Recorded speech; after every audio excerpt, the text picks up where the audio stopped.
പിതാവിൻ്റെയും പുത്രൻ്റെയും പരിശുദ്ധാത്മാവിൻ്റെയും നാമത്തിൽ ആമേൻ. ഞാൻ എൻ്റെ ഒരു പുതിയ ടോക്കിലോട്ട് കടക്കുകയാണ്. ഇന്നത്തെ എൻ്റെ വിഷയം എന്ന് പറയുന്നത് കരുണ കാണിക്കുക എന്നുള്ളതാണ്. സമ്പന്നരെ കുറിച്ച് കർത്താവിൻ്റെ ഹിതം ഇതാണ്: സമ്പന്നർ തങ്ങളുടെ സമ്പത്ത് ദരിദ്രരുമായി പങ്കുവെക്കണം.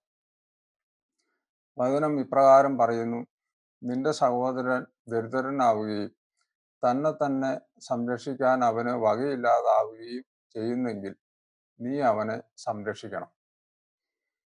അവൻ അന്യനെപ്പോലെയോ പരദേശിയെപ്പോലെയോ നിന്നോടുകൂടെ വസിക്കട്ടെ.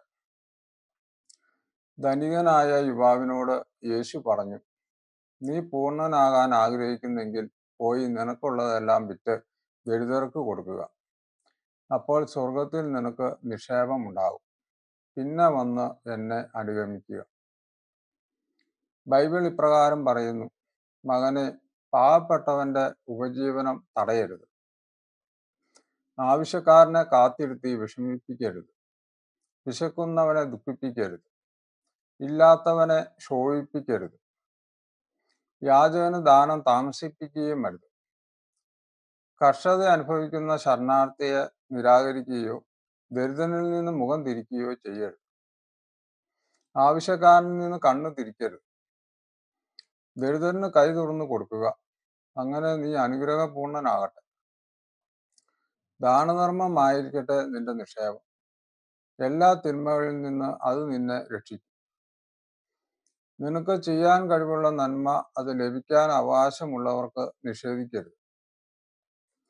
ധനവാന്മാർ തങ്ങളുടെ സമ്പത്ത് ദരിദ്രരുമായി പങ്കുവെക്കുകയും ആത്മാവിൽ അവരോട് ഐക്യപ്പെട്ട് ഒന്നാവുകയും വേണം. എങ്കിൽ മാത്രമേ അവർക്ക് സ്വർഗരാജ്യം അവകാശപ്പെടുത്താൻ സാധിക്കുകയുള്ളൂ.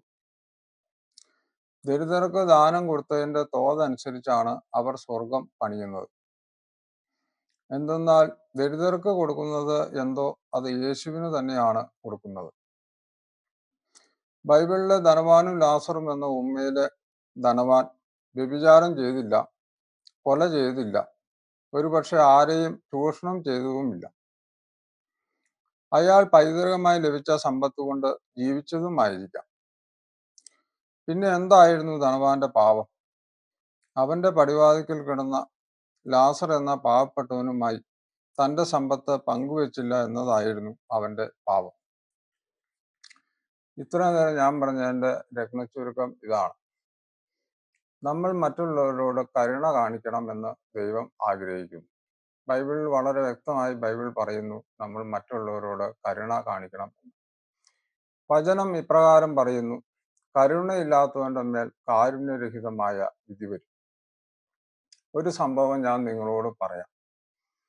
ഒരു കോടീശ്വരനായ ഒരു സഹോദരൻ, ആ സഹോദരന്റെ അക്കൗണ്ടിൽ 21 കോടി രൂപ കിടക്കുന്നു. ആ സഹോദരന് യാതൊരു ബാധ്യതകളുമില്ല. ഈ സഹോദരന്റെ സഹോദരിക്ക് ഒരു 15 ലക്ഷം രൂപ കടബാധ്യത വന്നു. അപ്പൊ ഈ സഹോദരി കോടീശ്വരനായ സഹോദരനോട് ചോദിച്ചു: എൻ്റെ കടമൊന്ന് വീട്ടിൽ തരാമോ? ഞാൻ കുറേശ്ശെയായിട്ട് അടച്ചു തീർത്തു കൊള്ളാമെന്ന്. അപ്പൊ ഈ സഹോദരൻ പറഞ്ഞു: എൻ്റെ കയ്യിൽ ഒറ്റ പൈസ ഇല്ല, ഞാൻ തരില്ല എന്ന് പറഞ്ഞു. അങ്ങനെ ആ സഹോദരൻ 1 രൂപ പോലും ഈ സഹോദരിക്ക് കൊടുത്തില്ല. പിന്നെ എന്താണ് സംഭവിച്ചതെന്ന് വെച്ചാൽ, ഈ സഹോദരൻ ഒരു രോഗം വന്ന് അകാലത്തിൽ മരണമടഞ്ഞു. അങ്ങനെ മരിച്ചു കഴിഞ്ഞപ്പോൾ സംഭവിച്ചത് എന്താണെന്ന് വെച്ചാൽ, ഈ സഹോദരന്റെ 21 കോടിക്ക് അവകാശികളില്ലാതായി. അങ്ങനെ വന്നപ്പോൾ ഈ സഹോദരന്റെ 21 കോടി രൂപ സർക്കാർ കൊണ്ടുപോയി. ഇതാണ് ബൈബിൾ വളരെ വ്യക്തമായി പറയുന്നത്: കരുണയില്ലാത്തവന്റെ മേൽ കാരുണ്യരഹിതമായ വിധി വരും. ആ സഹോദരൻ ഈ സഹോദരിയോട് കരുണ കാണിച്ചിരുന്നെങ്കിൽ ആ സഹോദരൻ ഇന്നും ജീവിക്കുമെന്ന് ഞാൻ വ്യക്തിപരമായി വിശ്വസിക്കുന്നു. അതുകൊണ്ട് നമുക്ക് മറ്റുള്ളവരോട് കരുണ കാണിക്കുന്നവരാകാം. അതുപോലെ തന്നെ നമ്മുടെ മരണശേഷം ഈ കരുണയുടെ വില നമ്മൾ അറിയുകയും നമ്മളെ ദൈവം വിശുദ്ധിയിൽ നമുക്ക് ഒരു കാരണവശാലും നമുക്ക് സ്വർഗത്തിൽ പോകാൻ സാധിക്കുമെന്ന് ഞാൻ കരുതുന്നില്ല. പിന്നെ നമുക്ക് സ്വർഗത്തിലേക്ക് പോകാനുള്ള ഒരു എളുപ്പ വഴി ഞാൻ നിങ്ങൾക്ക് പറഞ്ഞു തരാം. ആ എളുപ്പ വഴി ഇതാണ്: നമ്മൾ മറ്റുള്ളവരോട് കരുണ കാണിക്കുക എന്നതാണ്. നമ്മുടെ വിശുദ്ധിയിൽ ഒരു കാരണവശാലും നമുക്ക് സ്വർഗത്തിൽ പോകാൻ പറ്റുമെന്ന് ഞാൻ വ്യക്തിപരമായി വിശ്വസിക്കുന്നില്ല. അതുകൊണ്ട് നമുക്ക് നമ്മുടെ ദൈവം നോക്കുമ്പോൾ പരിശുദ്ധരായിട്ട് തോന്നുന്ന മാലാഖമാരിൽ പോലും അശുദ്ധി കാണുന്നു എന്ന് ബൈബിൾ പറയുന്നു.